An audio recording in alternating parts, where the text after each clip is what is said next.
بر صغیر کی سرزمین ہمیشہ علم و عرفان کے درخشاں ستاروں سے روشن رہی ہے، اور انہی میں ایک تابندہ نام مولانا سید تصدق حسین کنتوری کا ہے، جنہوں نے علم و تحقیق، تدریس و تصنیف اور کتب خانہ داری کے میدان میں لازوال خدمات انجام دیں۔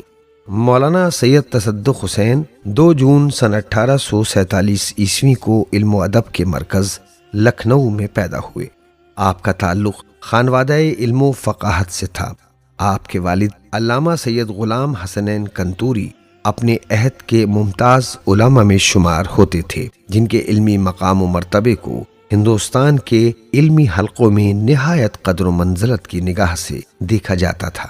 مولانا سید تصدق حسین نے ابتدائی تعلیم اپنے آبائی وطن کنتور میں حاصل کی۔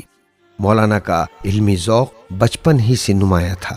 سن 1857 عیسوی میں آپ کے والد انگریز سامراج کے خلاف جنگ آزادی کے مجاہدین کے ساتھ صف اول میں شریک رہے، اور بعد ازاں حالات کے پیش نظر نیپال منتقل ہو گئے۔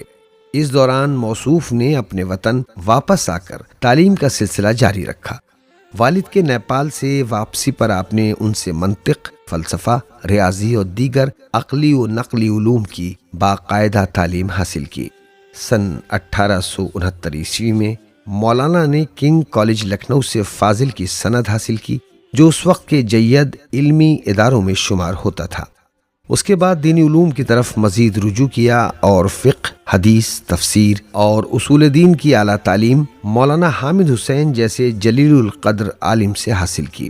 مزید علمی استفادہ آپ نے مفتی محمد عباس لکھنوی، آیت اللہ سید احمد علی اور اپنے والد علامہ سید غلام حسنین سے بھی کیا۔ علم کی اشاعت آپ کا محبوب مشغلہ تھا۔ تدریس سے گہرا شغف رکھتے تھے اور اس میدان میں بے مثال خدمات انجام دیں۔ آپ کی تربیت سے بہت سی علمی و فکری شخصیات ابھریں، جنہوں نے بر صغیر میں علم کا چراغ روشن کیا، جن میں سے مولانا سید غلام عباس حیدرآباد، حکیم سید محمد رسول خاں، مولانا سید احمد سعید، مولانا سید مصطفیٰ کنتوری اور مولانا سید محمد علی وغیرہ کے اسماء گرامی سر فہرست ہیں۔ آپ کی تدریس میں شفقت، وقار، اخلاق اور اخلاص کا حسین امتزاج تھا، جو طلبہ کی روحانی و علمی تربیت میں نہایت مؤثر تھا۔ مولانا تصدق حسین نے مختلف علمی موضوعات پر گراں قدر تصنیفات پیش کیں۔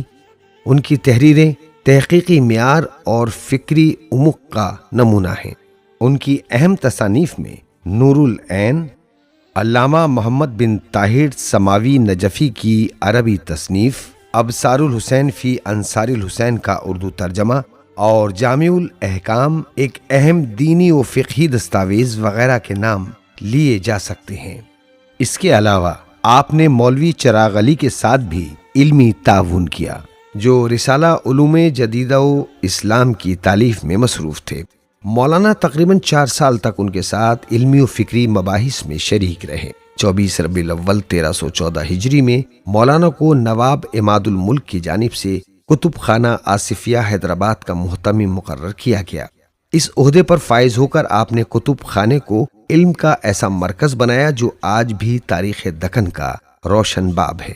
موصوف نے نادر اور قیمتی مخطوطات کی تلاش و فراہمی، کتب کی فہرست سازی اور درجہ بندی، محققین و مصنفین کی رہنمائی اور ہزاروں نایاب کتب کی نقلیں حاصل کر کے کتب خانہ آصفیہ کے ذخیرے میں اضافہ کر کے علم کو جلا بخشی۔ آپ کی کاوشوں سے کتب خانہ آصفیہ کو بین الاقوامی سطح پر شہرت ملی اور یہ ادارہ تحقیقی سرگرمیوں کا مرکز بن گیا۔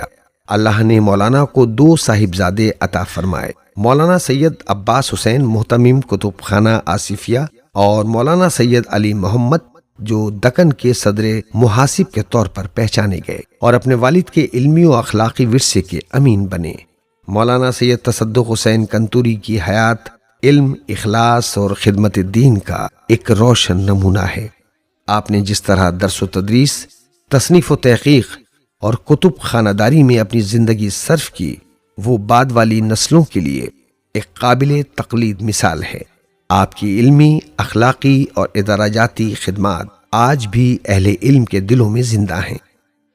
آخر کار یہ علم و ادب کا درخشاں آفتاب 27 مارچ سن 1930 عیسوی بروز جمعرات حیدرآباد دکن میں ہمیشہ کے لیے غروب ہو گیا۔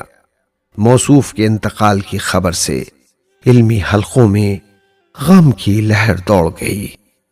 نماز جنازہ کے بعد مجمع کی ہزار آہ و بکا کے ہمراہ قبرستان قطب شاہی حیدرآباد میں سپرد خاک کر دیا گیا۔